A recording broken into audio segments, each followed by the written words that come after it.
పొగరుబోతు మేకలు. ఒక ఊరిలో ఒక పెద్ద కొండ ఉంది.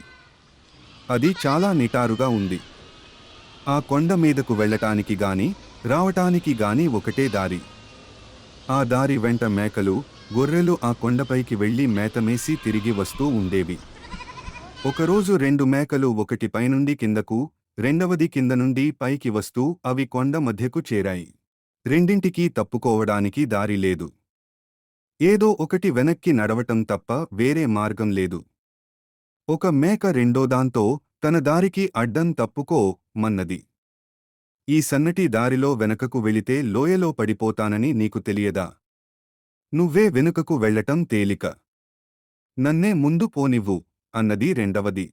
అది జరగని పని. నీకు కిందకు వెళ్లటం ఎంత ప్రమాదమో నాకు వెనుకకు, పైకి పోవటం కూడా అంతే ప్రమాదం అన్నది మొదటి మేక. ఒక పని చెయ్యి. ఈ దారిలో నువ్వు నేలకు వదిగి పడుకో, నేను నీ మీద నుంచి దాటి వెళతాను.